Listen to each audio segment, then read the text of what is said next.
नमस्ते जी, नमस्ते and welcome to this new blog. और आज के इस ब्लॉग में मैं बेसिकली डिस्कस करने जा रहा हूँ कि जो हमारे गोवा ट्रिप में एक्सीडेंट हुआ था उसका रिपेयर कैसे हुआ।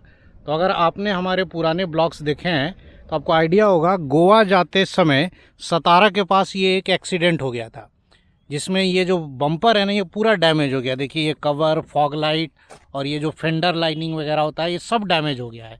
तो ये जो भी डैमेज हुआ है ये मैं आउटसाइड गैरेज में रिपेयर करा रहा हूँ। और देखिए डैमेज में क्या क्या हुआ था। एक तो ये फॉग लाइट है, ये फॉग लाइट पूरी तरीके से टूट गया था। ये बम्पर का कवर है, ये भी टूट गया था।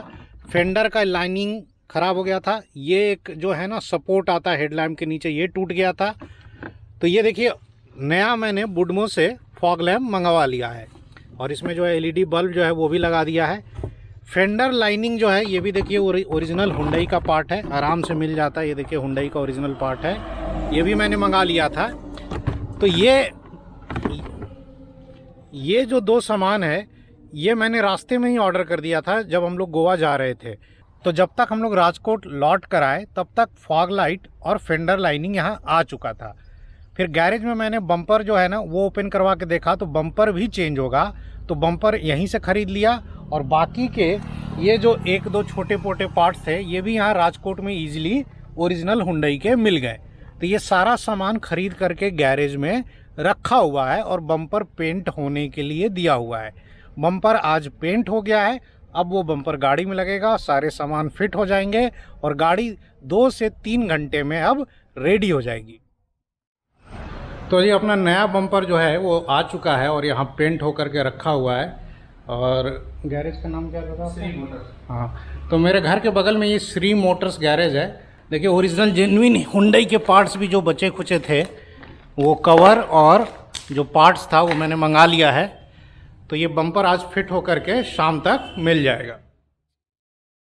हाँ जी, तो कल शाम को बम्पर जो है वो रिपेयर हो गया और रात हो गई थी तो मैंने कुछ रिकॉर्ड नहीं किया।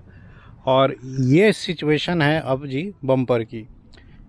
तो लगने के बाद पूरा सही हो गई गाड़ी। यही वाला फॉग लैम्प टूटा था, ये फॉग लैम्प नया लग रहा है अब उसके रिस्पेक्ट में। कलर भी लगभग मैच कर गया है, लेकिन अगर आप ध्यान से देखें तो थोड़ा सा आपको डिफरेंस पता तो चल ही जाएगा क्योंकि गाड़ी बाहर पेंट हुई है। तो वो शोरूम वाली या फैक्ट्री फिनिश तो नहीं आएगी। बाकी इसमें खर्चे की अगर बात करें तो ये जो फॉग लैम्प पड़ा है ना ये करीब पड़ा था मुझे 1100 का। अंदर में ये जो फेंडर लाइनिंग होता है ये वाला पार्ट ये पड़ा था करीब 800 का और 2000 के आसपास का सामान मैंने मंगा लिया था। उसके अलावा ये जो बम्पर गार्ड है ना ये ब्लैक वाला ये अलग लगा, एक सॉकेट अंदर लगा है और पूरा बम्पर लगा है और पेंट। तो गाड़ी अब पहले जैसी हो गई है। तो वो जो थोड़ा सा एक मूड ख़राब हो गया था गोवा जाते समय, खैर वो तो टेम्प्रेरी था। और नई गाड़ी में ये सब होता है ना तो थोड़ा बुरा भी लगता है। पुरानी गाड़ी में हो तो उतना माइंड नहीं करता आदमी। उस छोटे से एक्सीडेंट को अगर छोड़ दिया जाए तो इस गाड़ी में और कोई भी स्क्रैच भी नहीं है, कहीं डेंट भी नहीं है। गाड़ी एकदम नई की तरह मेंटेन्ड है। मैं बड़ा संभाल कर ही चलाता हूँ। अगर टोटल खर्चे की बात करें ना तो टोटल इसमें मुझे 8000 के आसपास खर्चा लगा है। और यही काम अगर शोरूम में होता और इंश्योरेंस में क्लेम होता तो बस क्लेम का चार्ज लगता और मे भी 100, 200 या 400 कुछ और लगता। तो क्लेम चार्ज 1000 मान लो तो 1500 के अंदर हो जाता। अब बात कर ले खर्चे की तो बहुत लोग इस पे जो है ना दो राय रखते हैं। कुछ लोगों का कहना होगा कि भाई हाँ ठीक किया, बाहर बनवा लिया, जल्दी बन गया। कुछ लोगों का होगा कि नहीं फैक्ट्री वाली फिनिश नहीं आई या आपको शोरूम में बनवाना था, बाहर का कोई भरोसा नहीं। तो भाई ऐसा है ना कि ये प्रायोरिटीज़ के बारे में है। देखिए मेरी जहाँ जॉब है और जिस स्कूल में मैं पढ़ाता हूँ वो गांव में है, राजकोट से 10 किलोमीटर बाहर। और वहाँ जाने के लिए मुझे डेली कार की ज़रूरत पड़ती है। एक दिन भी कार अगर ना हो मेरे पास तो मेरे को बड़ी दिक्कत हो जाती है। क्यों? क्योंकि वहाँ ना ऑटो जाने को तैयार होता है, ना ओला उबर तो जाते ही नहीं है, सिटी लिमिट्स के बाहर है।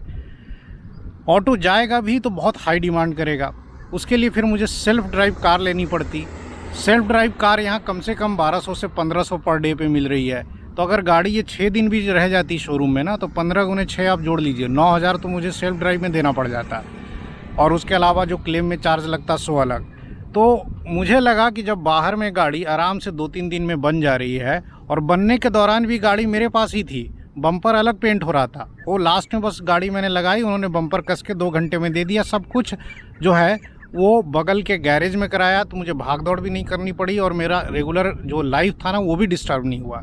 तो घूम फिर करके बात आ जाती है यही कि भाई ये जो सुकून है ना कि अपनी गाड़ी में डेली ऑफिस आने जाने का, उस सुकून के आगे अब 2-4 हज़ार रुपये मैं नहीं देख रहा था कि भाई गाड़ी मेरे पास ही रहनी चाहिए। भले ही मुझे थोड़ा सा एक्स्ट्रा लग जाए या गाड़ी में वैसी फिनिशिंग नहीं भी आएगी तो चलेगी, इतना मोह माया भी ठीक नहीं है तो मेटल ही, तो लोहा लक्कड़ है, बॉडी है। अब इसके साथ फीलिंग्स जुड़ जाती हैं, वो अलग बात है, लेकिन इसको लेकर के इतना भी रिजिड नहीं होना चाहिए कि नहीं मुझे फैक्ट्री वाली ही फिनिश चाहिए भाई। फिर गाड़ी तो खरीद के घर में सजा के ही रखना पड़ेगा, रोड पे भी निकालना मुश्किल हो जाएगा। तो यही सारी बातें हैं। ओवरऑल मुझे शोरूम के मुकाबले गैरेज में बनवाना किफ़ायती भी पड़ा, और सबसे बड़ी बात है कि गाड़ी जो पास में रही ना उससे मुझे कोई डेली लाइफ में दिक्कत भी नहीं आई।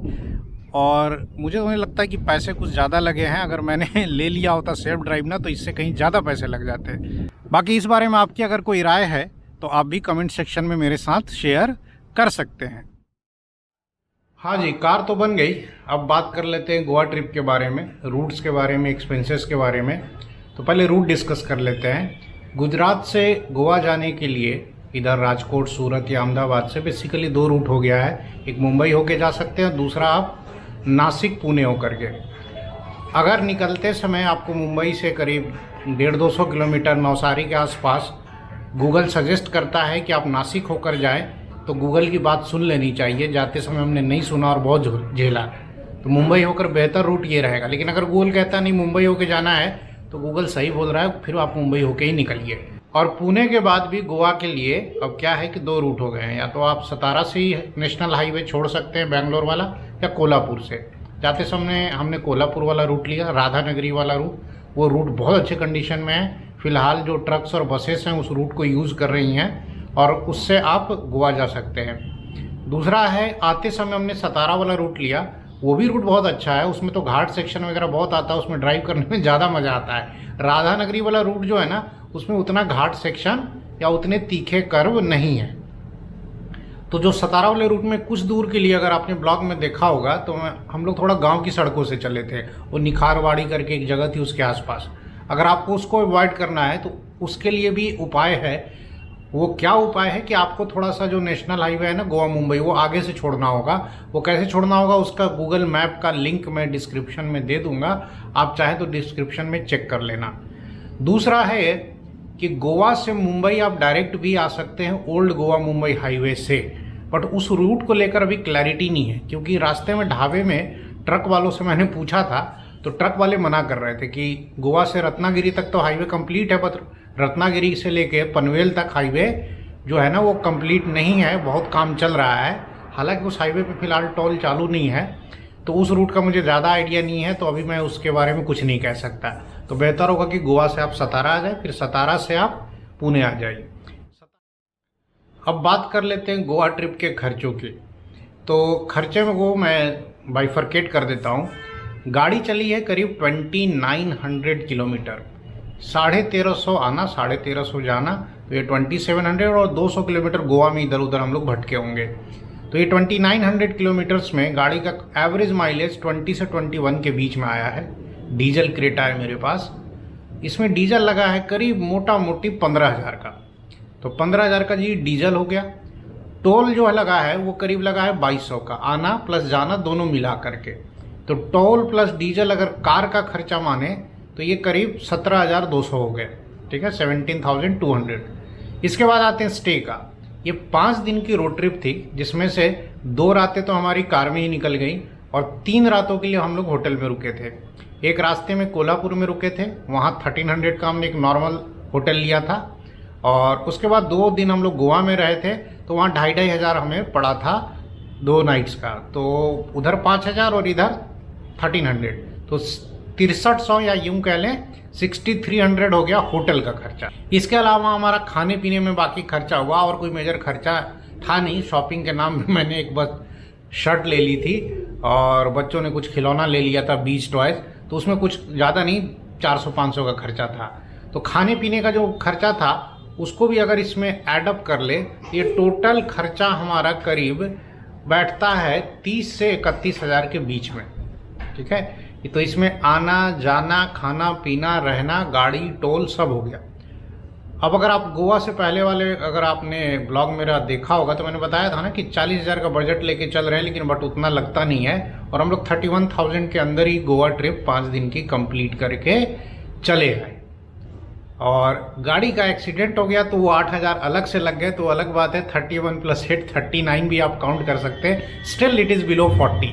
तो मैं तो ज़्यादा ही बजट लेके चल रहा था, तो 30 से 32 हज़ार में भी 5 दिन की गोवा ट्रिप हो जाती है गुजरात से, वो भी राजकोट से। तो खर्चे का मैंने पूरा आइडिया आपको दे ही दिया, रूट के बारे में बता ही दिया, गाड़ी की कंडीशन दिखा ही दी। तो बस अब इस ब्लॉग को यहीं एंड करता हूँ, फिर मिलेंगे जल्द ही नए ब्लॉग में। तब तक आप अपना ख्याल रखें। नमस्कार।